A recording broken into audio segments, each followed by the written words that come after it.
ওমরে ফারুকের বায়োগ্রাফি সম্পর্কে জানবো। ওমরে ফারুক রাদিয়াল্লাহু তাআলা আনহু, the super hero of this উম্মাহ। এই উম্মার সুপার হিরো তিনি, ঠিক কি না? ওনার মুখের আগে লাঠি চলতো বেশি। সুবহানাল্লাহ পড়বেন না? মাঝে মাঝে লাঠি চালানোরও দরকার আছে না নাই?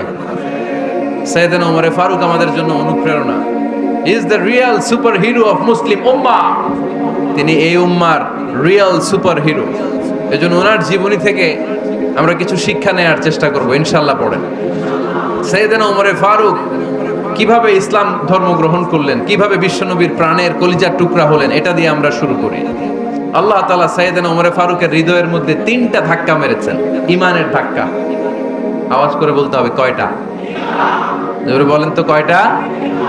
3টা ঈমানি ধাক্কা। এক হচ্ছে বিশ্বনবীর দোয়ার ধাক্কা। এক কি? দোয়ার ধাক্কা। 2 হচ্ছে সূরা হাক্কা দিয়ে দিয়েছেন আল্লাহ এক ধাক্কা। সুবহানাল্লাহ পড়বেন না? 3 হচ্ছে সূরাতু তাহা দিয়ে আল্লাহ দিয়েছেন আরেকটা ধাক্কা।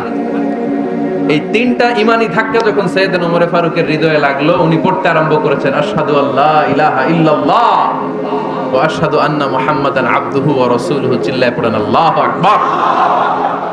বিশ্বনবী মক্কায় বসে বসে তাহাজ্জুদের সালাত পড়ে আল্লাহর কাছে দোয়া করলেন, আল্লাহুম্মা আইজ্জাল ইসলাম বিআহাব্বির রাজুলাইনি ইলাইক। ও আল্লাহ, 2 জন লোকের নাম বলবো, 2 জনের দরকার নেই।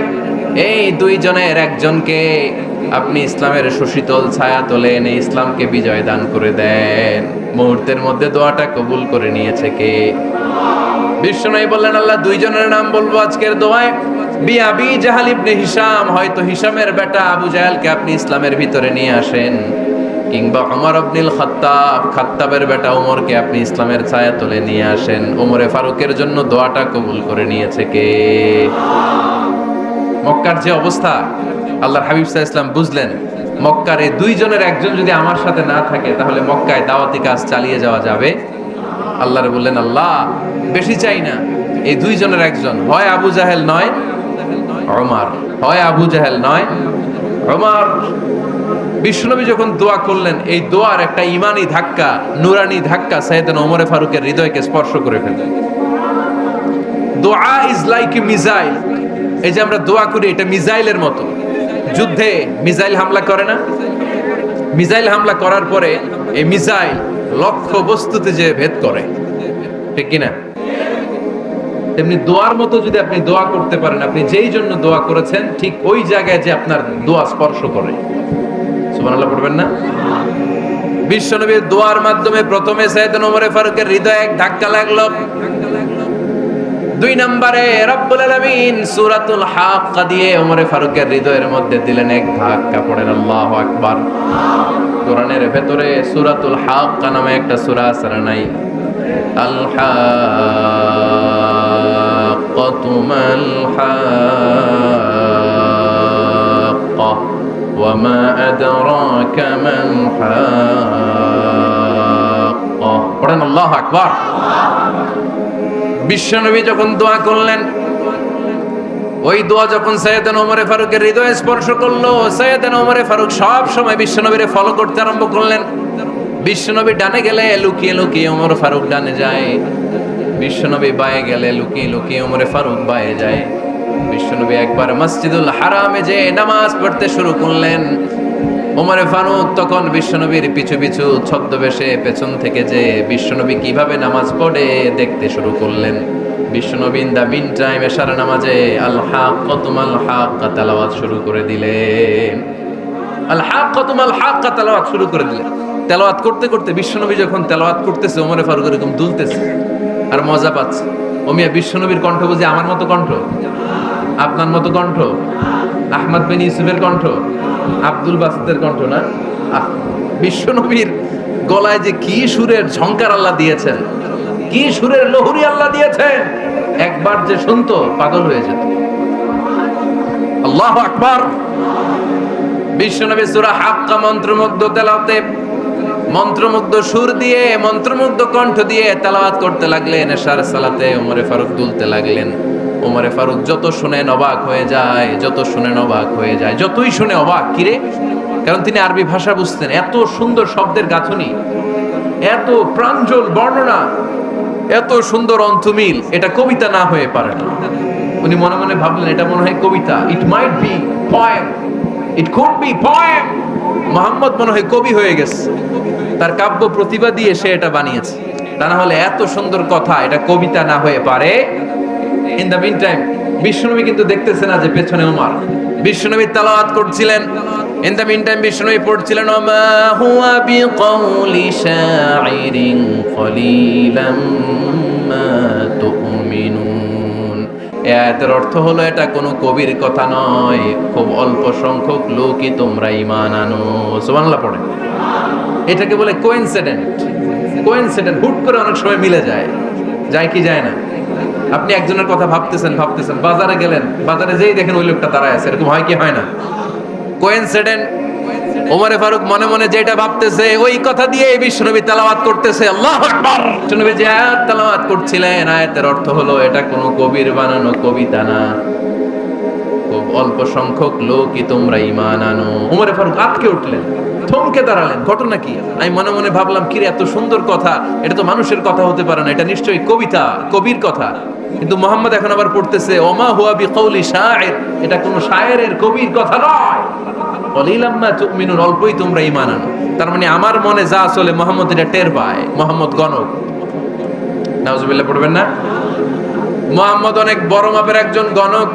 মানুষের হৃদয়ে কি চলে, মনে মনে কি ভাবে, মুহাম্মদ না দেখেও বলে দিতে পারে। ইন দা মিন টাইম বিশ্বনবী পরের আয়াতে পড়লেন ওয়ালা বিকাউলি কাহিনিন কলিলাম মা তাযাক্কারুন। এই আয়াতের অর্থ হলো এটা কোনো গণকের বানানো গণনা নয়, খুব অল্প সংখ্যক লোকই তোমরা উপদেশ হিসেবে এটাকে মানো।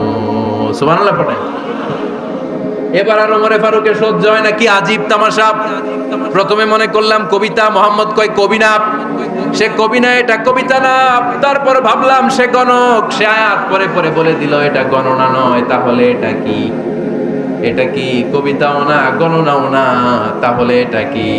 বিশ্বনবী তখন বললেন তানজিলুম মির রাব্বিল আলামিন। সুবহানাল্লাহ পড়েন। পরের আয়াত ছিল তানজিলুম মির রাব্বিল আলামিন। এটা দুনিয়ার কোনো কবির বানানো কবিতা না, এটা কোনো গণকের গণনা না, এটা কোনো সাহিত্যিকের বানানো সাহিত্য নয়, এটা মহাবিশ্বের পরিচালক রব্বুল আলামিনের কাছ থেকে পাঠানো কিতাব কোরআন। সূরা হাক্কার ধাক্কায় ওমরে ফারুক গাইত। প্রথমে ধাক্কাটা লাগলো যে দোয়া। বিষ্ণুবী তাহাজ্জুদে কেঁদে দোয়া করলেন, আল্লাহ হয় আবু জাহেল রে দিবা নাইলে ওমর রে দিবা। ওই দোয়া ওমরে ফারুকের হৃদয়ে ছোঁয়া লেগেছে। এরপর হাক্কা, সূরাতুল হাক্কা দিয়ে দিলে এক ধাক্কা। এই ধাক্কা খেয়ে উথাল পাথাল হৃদয়ের মধ্যে, হায় রে এ কি বাণী, এ কেমন কথা, কে মুহাম্মদ? তারপরও শয়তানের ওয়াসওয়াসা আছে না নাই? আল্লাহ বলে যতই ওয়াসওয়াসা ওমরকে দেয়া হোক, আমি ওমরে ফারুককে মুসলিম উম্মাতের সেনাপতি বানিয়ে ছাড়বো, আমি সেনাপতি বানাবো। এবার 3 নাম্বার ডোজ। ডাক্তারের কাছে গেলে প্রথমে দেখবেন সিম্পল ডোজ দেয়, নরমাল ওষুধ, এটাতে কাজ না হলে ডোজ বাড়ায়, একেবারে কাজ না হলে অ্যান্টিবায়োটিক মারে, আছে না নাই? আল্লাহ প্রথমে দোয়ার ছোঁয়া লাগালেন, তারপর সূরা হাক্কা দিয়ে ধাক্কা মারলেন, এরপরে রব্বুল আলামিন বলেন এবার 3 নাম্বার ডোজ সূরা তহা দিয়ে আমি তোমার হৃদয়টারে উজালা বানায় দেব রে ওমর। শয়তান দিক দিয়ে ওয়াসওয়াসা, খেলা দুই দিক থেকে চলতেছে। আল্লাহ তাআলা হেদায়েতের রাস্তায় টানছে, শয়তান জাহান্নামের দিকে টানছে। ঘোষণা দেয়া হলো মক্কায়, মুহাম্মদের মাথা কেটে এনে দিলে এত এত স্বর্ণ মুদ্রা দেয়া হবে। ওমরে ফারুক রাজি হয়ে গেলেন, নাঙ্গা তলোয়ার নিয়ে বিশ্বনবীর মাথা কাটার জন্য ছুটলেন। নাউজুবিল্লাহ পড়বেন না? বনু জাহরা গোত্রের এক লোক বলে, আইনা ইয়া ওমর, কই যাও? মুহাম্মদের মাথা কাটতে যাই। আরে মুহাম্মদের মাথা কাটতে যাও? তোমার বোন ফাতিমা বিনতে খাত্তাব আর তোমার বোন জামাই সাঈদ কদ সাবা, এরা তো ধর্ম ত্যাগ করে ফেলছে, এটা তো আমাদের ধর্ম ত্যাগ করে মুহাম্মদের ফলোয়ার হয়ে গেছে। আগে ওমর ঘর সামলাও, পরে মুহাম্মদের মাথা কাটতেছে। ওমরে ফারুক অবাক হয়ে গেলেন, তলোয়ার নিয়ে বিশ্বনবীর দিকে না যে নিজের বাড়ির দিকে চলে গেলেন। বিশ্বনবীর আপন বোন ফাতিমা বিনতে খাত্তাব, বোন জামাই সাঈদ আর খাব্বাব রাদিয়াল্লাহু তাআলা আনহু, তিনজন মিলে সূরা তাহা তেলাওয়াত করছিলেন। পড়েন সুবহানাল্লাহ। মক্কায় লুকিয়ে লুকিয়ে দাওয়াত হতো। খাব্বাব রাদিয়াল্লাহু তাআলা আনহু একটা চামড়ার ফলকের মধ্যে সূরা তহার কয়েকটা আয়াত এনে ওমরে ফারুকের বোন আর বোন জামাইকে শিক্ষা দিচ্ছে, ট্রেনিং দিচ্ছে। সুবহানাল্লাহ পড়েন। লুকিয়ে লুকিয়ে ওমরে ফারুক যখন ঘরে চলে আসলেন, এরা তটস্থ হয়ে গেল। সাইয়েদনা খাব্বাব বিছানার তলায় লুকিয়ে গেলেন। ওমরে ফারুক বললেন, দরজা খোলো। ফাতেমা বিনতে খাত্তাব দরজা খোলার পরে নির্মম ভাবে সাইয়েদনা ওমর রাদিয়াল্লাহু তাআলা আনহু বোনের গায়ে আঘাত শুরু করে দিল। বোন জামাইকে আহত করতে শুরু করলো আর বলতে শুরু করলো, তোরা পাগল হলি কেন? কি আছে ওই মুহাম্মাদের মধ্যে? কি জাদু নিয়ে এসেছে? সে যাই বলে লোকজন পাগল হয়ে যায়, সবাই তার উপর কালিমা পড়ে ঈমান এনে ফেলে। কি এমন জিনিস তোদের কাছে আছে যেটা দেখে মুহাম্মদকে তোরা ভালোবাসলি? কি আছে? কি পড়তেছিলি আমারে দেখা। ফাতেমা বলে, ইন্নাকা রিজসুন লা ইয়ামাসসুহু ইল্লাল মুতাহহারুন। ও আমার ভাই ওমর, তুমি নাপাক। তুমি কি? লা ইয়ামাসসুহু ইল্লাল মুতাহহারুন, পবিত্রতা অর্জন না করে এই কোরআন ধরা যায় না। সুবহানাল্লাহ পড়েন। ওমরে ফারুক গোসল করে আসলেন, কারণ ধাক্কা তো আগে কয়েকটা খাইছে। কথা বুঝেন নাই বোধহয়। প্রথমে দোয়ার ধাক্কা, পরে কোন সূরা দিয়ে ধাক্কা? হাক্কা দিয়ে ধাক্কা। 3 নম্বরে এখন আরেকটা ধাক্কা খাবে। গোসল করে আসলেন। ফাতেমা বিনতে খাত্তাব বললেন, গোসল যখন করে এসেছেন, এই নেন। ওমরে ফারুক এবার চামড়ার কাপড়ের মধ্যে সূরা তহার প্রথম আয়াতের দিকে নজর করলেন। নজর করেই কোরআনের প্রেমে পড়ে গেলেন। পড়েন সুবহানাল্লাহ।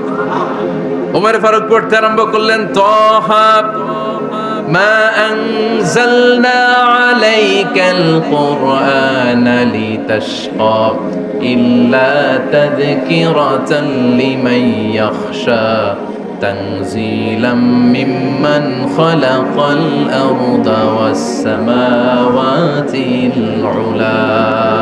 সুবহানাল্লাহ পড়েন। উনি পড়তে আরম্ভ করলেন, তহা মা আনজালনা আলাইকাল কুরআনা লিতাশকা, এই কোরআনকে আমি তোমাদের হতভাগ্য জাতি হিসেবে দুনিয়ায় থাকার জন্য পাঠাই নাই। এটা রব্বুল আলামিনের পক্ষ থেকে এসেছে।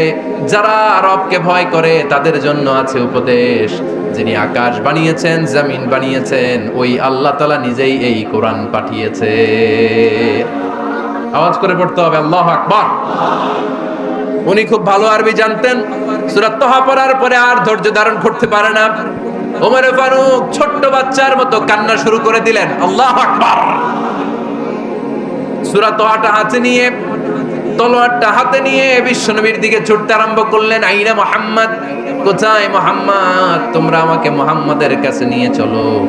বিশ্বনবী তখন সাফা পাহাড়ের পাদদেশে দারুল আরকাম ইবনে আলকামের ঘরে লুকিয়ে লুকিয়ে কোরআনের দাওয়াত দিতেন। ওমরে ফারুককে পাগলের মতো ছুটে আসতে দেখে বিশ্বনবীর চাচা হামজা ইবনে আব্দুল মুত্তালিব বলল, নবী আপনি পালান। ওই যে খাত্তাবের বেটা ওমর আপনাকে অপমান করার জন্য, আক্রমণ করার জন্য তেড়ে এসেছে। সাহাবীরা বললেন, নবী আপনি পালিয়ে যান, আমরা সামাল দেব।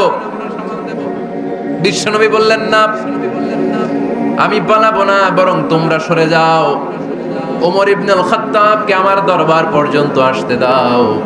আমার তো মনে হচ্ছে ওই যে তাহাজ্জুদের নামাজ শেষে চোখের পানি ছেড়ে যে আমি আল্লাহর কাছে দোয়া করেছি, আজকে আমার ওই দোয়াটা কবুল হতে শুরু করেছে। আমার তো মনে হচ্ছে আমার দোয়া কবুল হবে, আসতে দাও।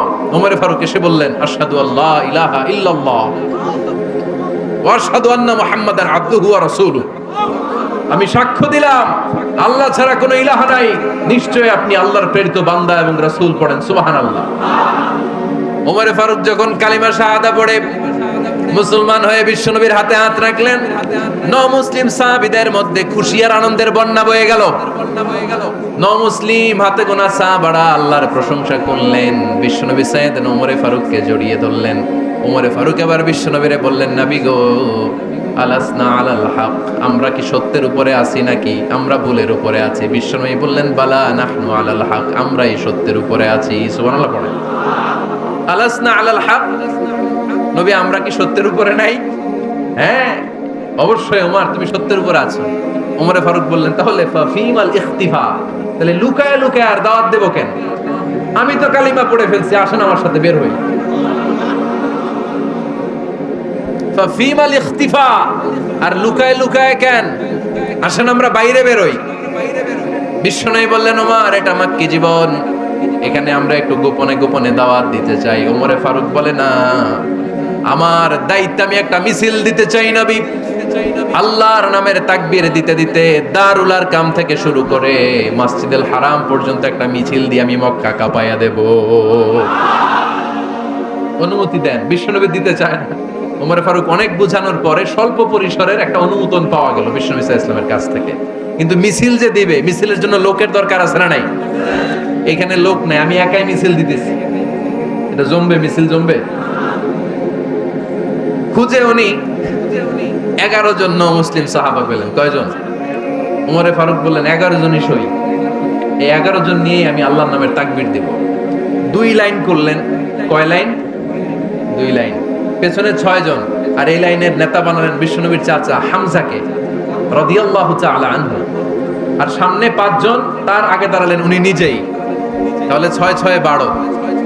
বললেন এই 2 লাইনই আমরা তাকবীর দিতে দিতে, বেশি না, এই দারুল আরকামের ঘর থেকে, আপনারা জানেন যে সাফা মারওয়া এখন যে সাই হয়, এই সাফার পাদদেশে ছিল দারুল আরকামের ঘর। উনি বললেন এখান থেকে ওই যে কাবার গিলাফ দেখা যায়, কাবার গিলাফ পর্যন্ত আমরা এই তাকবীর নিয়ে ওখানে যাব। সুবহানাল্লাহ পড়বেন না? ওখানে উনি দাঁড়িয়ে ছোট্ট একটা ভাষণ দিয়েছিলেন।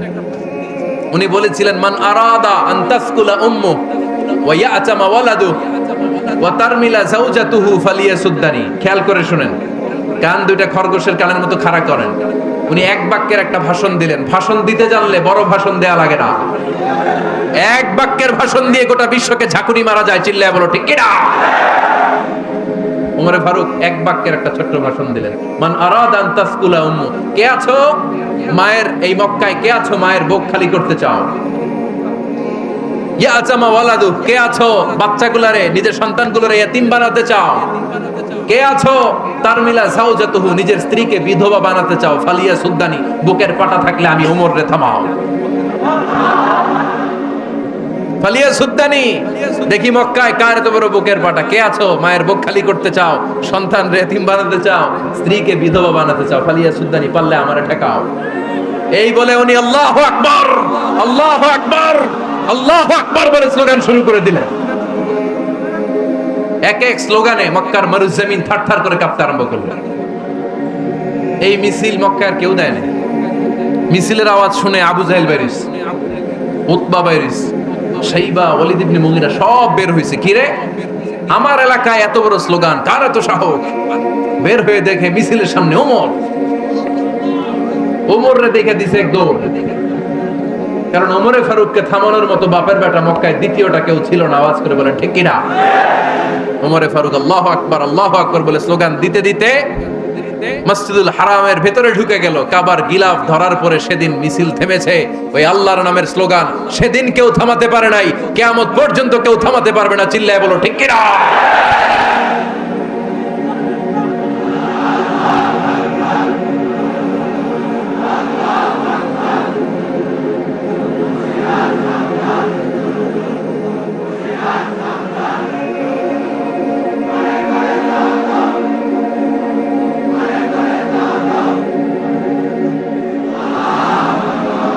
ওইরকম একটা ওমরের দরকার, আমাদের বেশি চাই না। জোরে বলেন ঠিক কিনা? দাও খোদা দাও আমায় আবার ওমর দারাজ দিল, দাও খোদা দাও আমায় আবার ওমর দারাজ দিল, দাও আলীর মতো বীর সেনানি, আলীর মতো বীর সেনানি জাগাতে নিখিল, দাও খোদা দাও আমায় আবার উমর দারাজ দিল। সুবহানাল্লাহ পড়েন। একটা উমর লাগবে। চিল্লায় বলেন কয়টা? ওই উমরের অপেক্ষায় বাংলাদেশ সহ গোটা মুসলিম উম্মাহ, ঠিক কি না? একটা উমরই যথেষ্ট। আমাদের সেন্ট্রাল লিডারশিপ নাই তো, আমাদেরকে এদিকে লাথি মারলে আমরা ওইদিকে যাই, ওদিক থেকে গুতা মারলে আমরা এদিকে যাই। আমাদের রিপ্রেজেন্টেটিভ, আমাদের প্রতিনিধিত্ব করার মতো কোনো কেন্দ্রীয় লিডারশিপ নেতৃবৃন্দ গোটা বিশ্বে নাই, ঠিক কি না? আমরা সেই উমরে ফারুকের অপেক্ষায়, আমরা সেই ইমাম আল মাহাদির অপেক্ষায়। এই উমরে ফারুক আমাদের মডেল। ঠিক কি না? থার্ড ইন পজিশন, এই পুরা উম্মতের মধ্যে ওনার পজিশন নাম্বার 3। 1 নাম্বার পজিশন বিশ্বনবী কার? 2 নাম্বার পজিশন কার? আবু বকর। 3 নাম্বার পজিশন কার? ওমরে ফারুকের। বিশ্বনবী বলতেন লা নবিয়্যা বা'দি, লা নবিয়্যা বা'দি, আমার পরে কোনো নবী নাই। ওয়ালা রাসূলা, আমার পরে কোনো রাসূলও নাই। আমার নবীর পরে আর কোনো নবী আছে? আমার নবীর পরে আর কোনো রাসূল আছে? এই যে কাদিয়ানি যে একটা সম্প্রদায় আছে, এরা কি মুসলিম নাকি অমুসলিম? মুসলিম সম্প্রদায়ের সাথে এদের কোনো সম্পর্ক নাই। চিল্লা বলেন ঠিক কি না? এরা যদি মুসলমান হতে চায়, আমার নবী দ্য লাস্ট মেসেঞ্জার বিশ্বনবীকে খাতামুন নবী হিসেবে সংবাদ সম্মেলন করে গোটা বিশ্বকে জানায় দিতে হবে, তারপরে তাদেরকে আমরা মুসলিম হিসেবে স্বীকৃতি দিব। চিল্লায় বলেন ঠিক কি না? তা না হলে তারা কোন ধর্মের এটাকে জানায় দিতে হবে। No inferiority complex, no identity crisis. Identity ক্রাইসিসে থাকা যাবে না। আপনারা কোন ধর্মের এটা জানায় দেন। আপনারা বিশ্বনবীরও শেষ নবী মানবেন না, আবার মুসলিম বলেও নিজেদেরকে ট্যাগ লাগাতে চাইবেন। সাধারণ মুসলমানরা এটা এই ধোঁকাবাজি মানে না। চিল্লায় বলেন ঠিক কি না? আমার নবীর পরে কোনো নবী নাই, আমার রাসূলের পরে কোনো রাসূল নাই। ঠিক কি না? আল্লাহর হাবিব বলতেন লাউ কানা বা'দি নাবিয়্যুন লাকানা উমর, তবে আমার পরে যদি নবী হওয়ার যোগ্যতা কারো থাকে, আমার উমরের ওই যোগ্যতা আছে। সুবহানাল্লাহ পড়েন।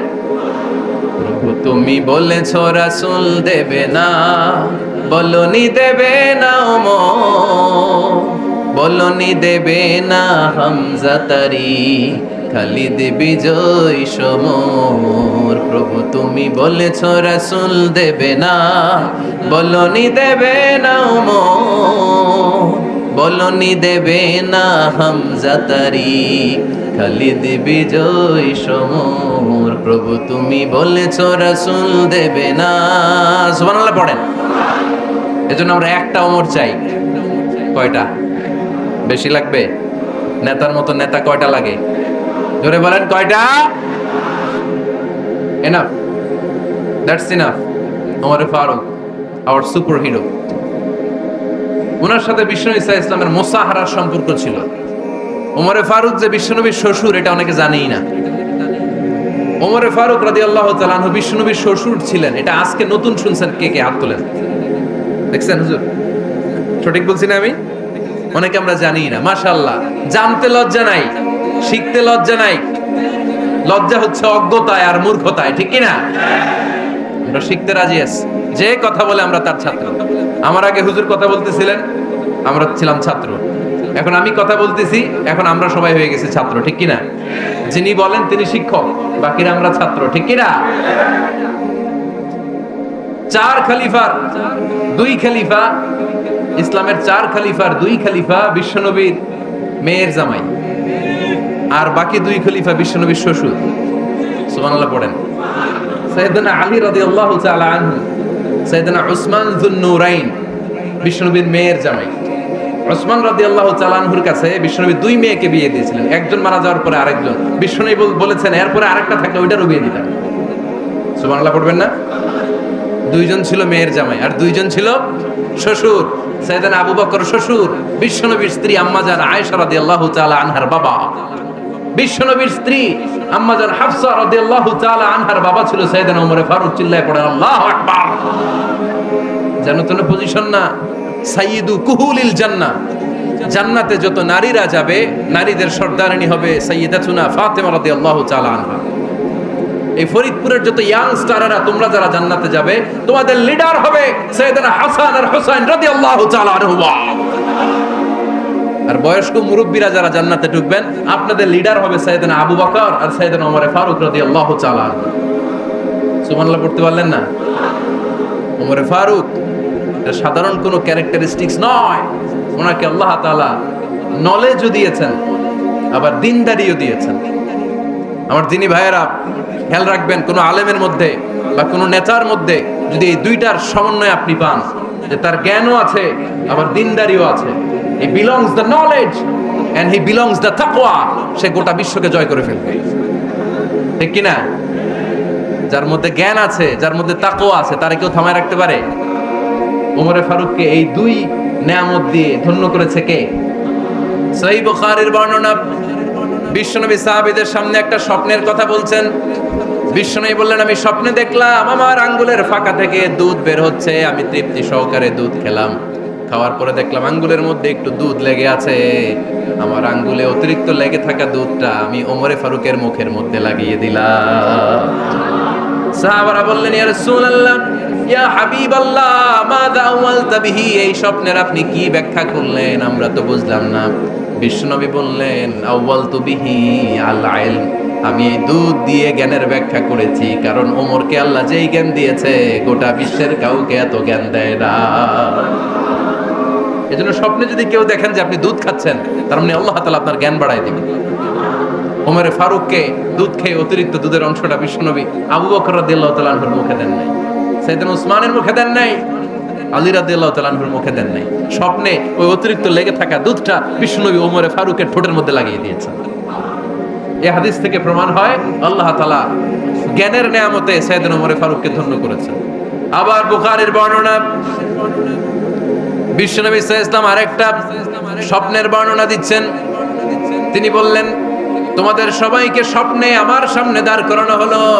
আমি দেখলাম তোমাদের কারো জুব্বা নাভি পর্যন্ত, কারো জুব্বা হাঁটু পর্যন্ত, কারো জুব্বা টাকনু পর্যন্ত। ওমরে ফারুককে যখন স্বপ্নে আমার সামনে দাঁড় করিয়ে দেয়া হলো, আমি দেখলাম ওমরের জুব্বা এত লম্বা, ওমর টেনে হিচড়ে তার জুব্বা নিয়ে সামনে হেঁটে যাচ্ছে। সাহাবারা বললেন, ফামাযা আওয়ালতা বিহি ইয়া রাসূলুল্লাহ, ও আল্লাহর রাসূল, এই স্বপ্ন দিয়ে আপনি কি বোঝাতে চাইলেন, আমরা কিছু বুঝলাম না। বিশ্বনবী বললেন, আউয়ালতু বিহি আদ-দীন, আমি এই হাদিসের দ্বারা দ্বীনের ব্যাখ্যা করলাম, যার জামা যত লম্বা তার দ্বীনদারি তত বেশি। সুবহানাল্লাহ, আসতে পড়েন। স্বপ্নে দেখলেন কোন সাহাবীর জুব্বা নাভি, কোন সাহাবীর হাঁটু, কারোটা টাকনু, কিন্তু ওমরে ফারুকের জুব্বা এত লম্বা, ইয়াজুরু সাওবাহু, তিনি তার জুব্বা টেনে হিচড়ে যাচ্ছেন। বিশ্বনবী বললেন, এটা দ্বারা আমি দ্বীন, আমি তাকওয়া, দ্বীনদারি, তাকওয়া, এটার ব্যাখ্যা করেছি। তার মানে ওমরে ফারুকের তাকওয়ার সামনে সব তাকওয়া পানি হয়ে যাবে। কোন সুবহানাল্লাহ। আল্লাহ তাআলা সাইয়েদনা ওমরে ফারুককে দ্বীনের জ্ঞান দিয়েছেন, তাকওয়া দিয়েছেন। যুবক ভাইরা, যাকে আল্লাহ তাআলা দ্বীনের জ্ঞান দেয়, যাকে আল্লাহ তাআলা তাকওয়ার এই গুণ দিয়ে সমৃদ্ধ করে, তার জন্য গোটা বিশ্বের সব দরজাগুলোকে ওপেন করে দেয় কে? কত বড় মুত্তাকি ছিলেন সাইয়েদনা ওমরে ফারুক। মদিনার সমাজে কয়জন মুনাফিক ছিল বিশ্বনবী ছাড়া কেউ বলতে পারতেন না। বিশ্বনবী কোন সাহাবীকে মুনাফিকদের লিস্ট দিয়ে যান নাই, একজন সাহাবী ছাড়া। দেখি কেউ বলতে পারেন কিনা ওই সাহাবীর নাম? কি নাম? হুযায়ফা ইবনুল ইয়ামান রাদিয়াল্লাহু তাআলা আনহু। ওনাকে বলা হতো সাহিবু সিররি রাসূলিল্লাহ, আল্লাহ রাসূল সাল্লাল্লাহু আলাইহি ওয়াসাল্লামের গোপন তথ্যের ধারক বাহক। সুবহানাল্লাহ পড়বেন না? বিশ্বনবী ইন্তেকালের আগে মদিনার সমাজে মোট কয়জন মুনাফিক আছে, এই তথ্য আবু বকরকে বলেন নাই, ওমর রাদিয়াল্লাহু তাআলা আনহুকে বলেন নাই, উসমান রাদিয়াল্লাহু তাআলা আনহু, আলী রাদিয়াল্লাহু তাআলা আনহু, আশারাতুল মুবাশশিরিনা বিল জান্নাহ কোন সাহাবীকে বলেন নাই। শুধুমাত্র কেবলমাত্র একমাত্র হুযায়ফা ইবনুল ইয়ামান রাদিয়াল্লাহু তাআলা আনহুর কাছে মুনাফিকদের লিস্টে বিশ্বনবী দিয়ে গিয়েছে। সুবহানাল্লাহ পড়েন। মদিনায় কারা কারা মুনাফিক কেউ জানতো না হুযায়ফা ছাড়া। কে ছাড়া? নামটা আজকে মুখস্থ করেন, যাতে অন্য কোনো ওয়াজে কেউ জিজ্ঞেস করলে বলতে পারেন। মুনাফিকদের লিস্ট যে সাহাবীর কাছে বিশ্বনবী দিয়ে গিয়েছিলেন, সাহাবীর নাম কি? নাম, নামটা কেমন লাগে? ভাল লাগে? অনেকে আমারে জিজ্ঞেস করে, হুজুর আমার ছেলে হবে আগামী মাসে, একটা নাম দেন। নাম দিয়ে দিলাম হুযায়ফা। যাদের হবে ছেলে, এলাকায় যাদের নেক্সট কয়েক মাসে ছেলে হবে, খালি হুযায়ফা চলবে। কি চলবে? ভাল লাগে? নামটা ভাল লাগে? রাইখেন, অনেক সুন্দর নাম। উনি জানতেন মুনাফিক কারা। দেখেন ওমরে ফারুকের তাকওয়ার লেভেলটা কত হাই। ওমরে ফারুক একদিন হুযায়ফা রাদিয়াল্লাহু তাআলা আনহুর কাছে গেলেন, যে বললেন, হুযায়ফা, বিশ্বনবী ইন্তেকালের আগে মুনাফিকদের নামের লিস্টটা কারো কাছে দেয় নাই, আমার জানা নাই, সাইয়েদনা আবু বকরের জানা নাই, কোন সাহাবীর জানা নাই, তুমি ছাড়া। আমি তোমার কাছে জানতে চাই, আমি ওমরের নামটা ওই মুনাফিকদের খাতায় আছে কিনা আমার একটু বলো।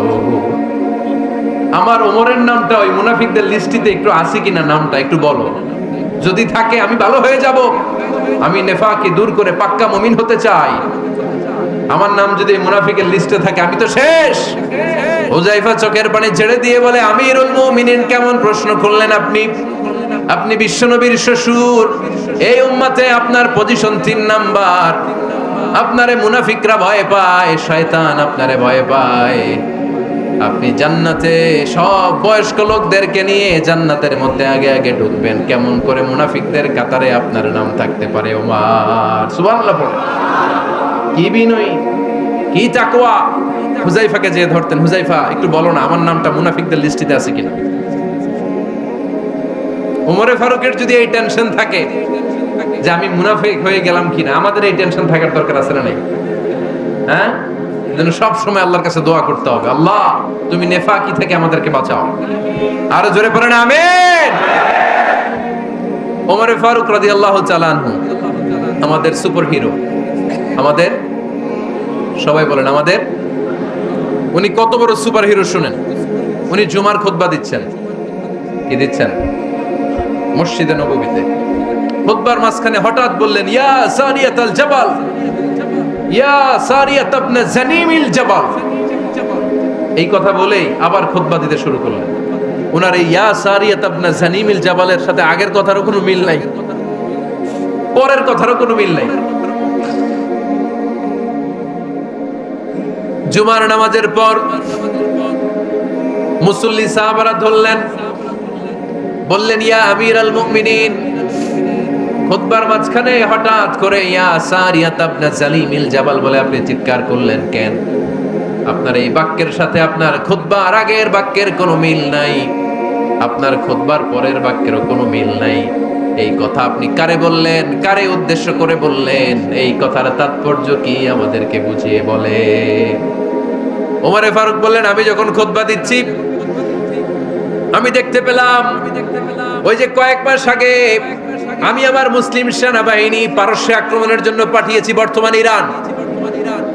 ইরানের ওই বিশাল এলাকাতে পারস্যে আমি আমার ব্যাটালিয়ন পাঠিয়েছি। আমি হঠাৎ করে দেখতে পেলাম আমার মুসলিম বাহিনীর সেনাপতি যুদ্ধের এক পর্যায়ে তার ডানে আছে উপত্যকা, বায়ে আছে পাহাড়। সে পাহাড়ি রাস্তা ছেড়ে দিয়ে উপত্যকার দিকে যেতে শুরু করেছে। আমি দেখতে পেলাম আমার মুসলিম বাহিনী যদি উপত্যকার দিকে ছুটে বেড়ায়, কাফির মুশরিকরা আমার মুসলিম বাহিনীকে কচুকাটা করে ফেলবে। তাই আমি এখান থেকে তাদেরকে কমান্ড দিয়ে বলেছি, ইয়া সারিয়াতাল জাবাল, উপত্যকার দিকে নয় পাহাড়ের দিকে যাও, তাহলেই তোমাদের বিজয় নিশ্চিত হয়ে যাবে। উপত্যকার দিকে যেও না, ইলাল জাবাল, ইলা সারিয়াতিল জাবাল, পাহাড়ের দিকে ছোট। সাহাবারা অবাক, ঘটনা কি? উনি বসে আছেন মদিনায় মসজিদে নববীর মিম্বারে দাঁড়িয়ে, উনি যদি ইয়া সারিয়াতাল জাবাল বলে, এটা কি ইরানে যাবে নাকি? ও মিয়া, তখনকার সময়ে বর্তমানের মতো মোবাইল ছিল নাকি? ইন্টারনেট ছিল নাকি? কিছু ছিল? খালি মুখে আমি যদি বলি ইয়া সারিয়াতাল জাবাল, এটা ইরানে যাবে, ইন্ডিয়ায় যাবে, ঢাকায় তো যাবে না, ফরিদপুর শহরেই তো বসবে না, ঠিক কিনা? কিন্তু এটা আমিরুল মুমিনিন বিশ্বাসী সাহাবারা বিশ্বাস করে নিল। কিছু মুনাফিক ছিল, এরা কয় না, ঝামেলাস, এটা তো সম্ভব না। এক কাজ করি, এই সেনাপতি যখন বিজয়ী বেশে মদিনায় ফিরে আসবে আর আমরা ধরব। এরা দিন গুনতে লাগলো, এই সেনাপতি মুসলিম বাহিনী নিয়ে পারস্য জয় করে কবে ফিরে আসবে। এই মুনাফিকের দলগুলো কখনো সেনাবাহিনীকে অভ্যর্থনা জানাতে যেত না, কিন্তু এইবার সবার আগে মদিনার উপকণ্ঠে যে সেনাপতিদেরকে অভ্যর্থনা জানানোর জন্য ফুল নিয়ে রেডি। ফুল নিয়ে দাঁড়ায় সেনাপতি ঢুকার সাথে সাথে ধরছে, এই সেনাপতি কোত্থেকে আসছে? কয় পারস্য জয় করে আসছি। কয় এমন এমন দিন, জুমার দিন দুপুর বেলা যুদ্ধের মাঝখানে আমিরুল মুমিনিনের কণ্ঠের কোন কথাবার্তা শুনছো নাকি? সেনাপতি অবাক, কয় তোমরা জানলা কেমনে? শুনছি তো। সুবহানাল্লাহ পড়বেন না? আমরা যুদ্ধে একটা ভয়ঙ্কর অবস্থার মধ্যে ছিলাম, পেছন থেকে শত্রুরা আমাদেরকে আক্রমণ করতে শুরু করে দিল। ডানে যাব না বায়ে যাব, সামনে যাব নাকি পেছনে যাব, রাস্তা খুঁজে পাচ্ছি না। ডান দিকে ছিল আমাদের উপত্যকার রাস্তা, বাঁ দিকে ছিল পাহাড়ি পথ। আমরা সোজা পথ হবে মনে করে উপত্যকার দিকে ছুটতে আরম্ভ করলাম। হঠাৎ করে আমিরুল মুমিনিনের কণ্ঠ বজ্র কণ্ঠে আমার কানের মধ্যে ভেসে আসলো, আমার মনে হলো আমিরুল মুমিনিন কেমন যেন আমাকে কমান্ড দিচ্ছেন আর বলছেন, ইয়া সারিয়াতাল জাবাল, ডান দিকে উপত্যকার পথে নয়, তাড়াতাড়ি পাহাড়ের দিকে সৈন্যবাহিনী নিয়ে উঠে যা। পাহাড়ের দিকে, ডানে না। This is wrong track and this is the right track. ওই দিন যদি ওমরে ফারুকের ওই গাইডলাইন, আমিরুল মুমিনিনের কমান্ড যদি আমি না শুনতাম, আজকে বিজয়ের বেশে ফিরতেও পারতাম না, আমাদের চেহারাও তোমরা দেখতে পেতে না। ওমরে ফারুকের ওই কমান্ড, ওই গাইডলাইন অদৃশ্য থেকে শোনার কারণে এই পারস্যের মধ্যে আমাদেরকে সেই যুদ্ধে বিজয় দান করেছে কে? দিস ইজ ওমরে ফারুক, দিস ইজ ওমরে ফারুক।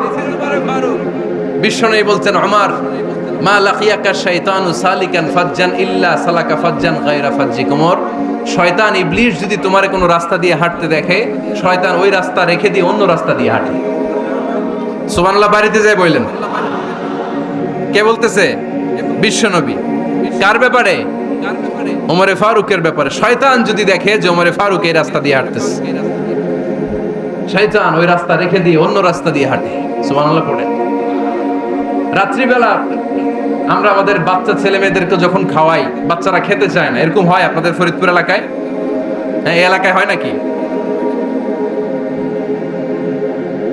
খেতে চায় না বাচ্চারা, এই চকলেট দেখায়া, এই মিনা কার্টুন দেখায়া, এইটা সেইটা, এগুলো সেগুলো বলে, গল্প টল্প বলে ভুলায়া খাওয়ানো লাগে, তাই না? তারপরও খায় না। আমারও ছোট মেয়ে আছে, খেতে চায় না, এইটা সেইটা এমনি সেমনি খাওয়ানো লাগে। তো শেষে না পেরে মা বাবা বলতে বাধ্য হয়, ওই যে ভূত আসতেছে, ভূত, তাড়াতাড়ি তাড়াতাড়ি খাও, তাহলে যে ভূত ধরবে তোমার। ওই যে বাঘ আসতেছে, বাঘ, তাড়াতাড়ি খাইলে নাহলে বাঘে কামড়াবে। বলি না আমরা? আপনারা কি বলেন? ভূত। আর কি বলেন? হ্যাঁ হ্যাঁ, আচ্ছা।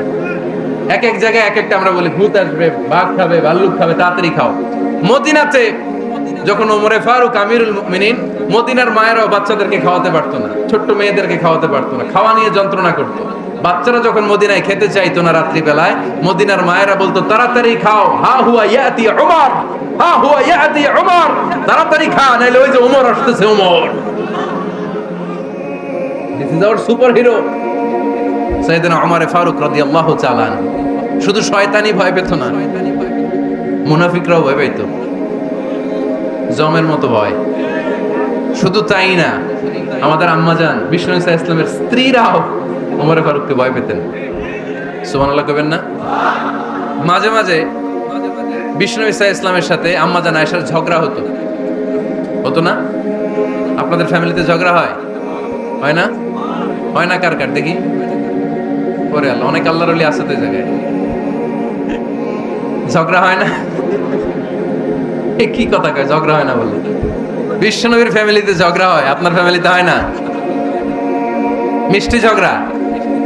আর ও বিয়েই করে নাই।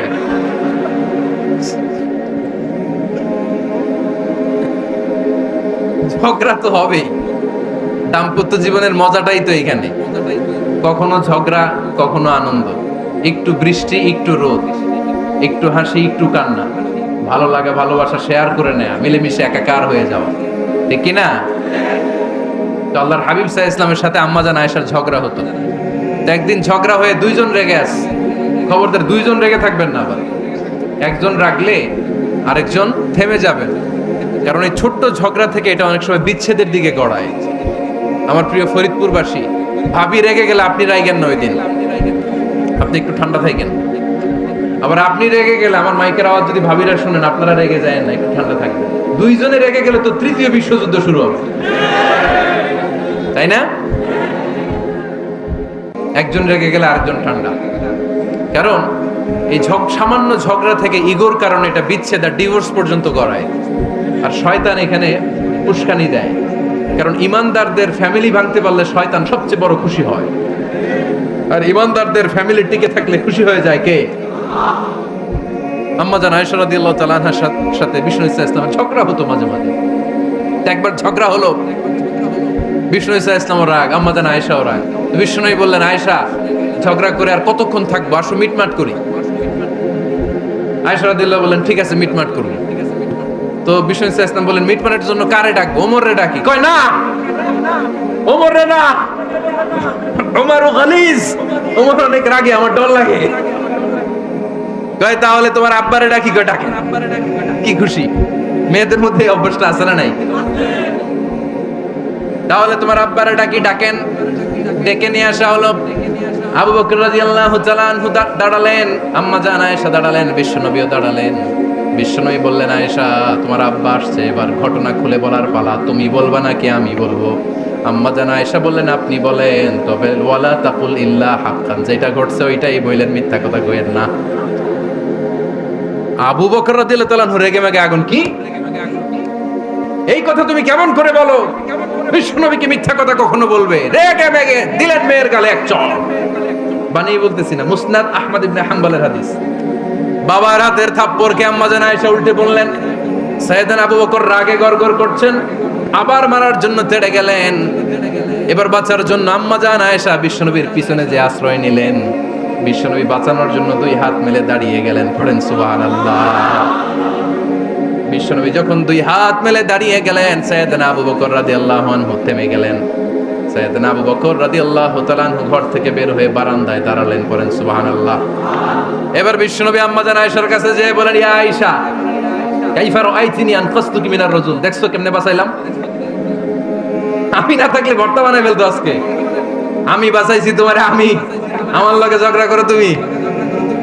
লজ্জায় পড়ে আম্মা জান আয়েশা খিলখিল করে হেসে দিলেন, বিশ্বনবীও হেসে দিলেন।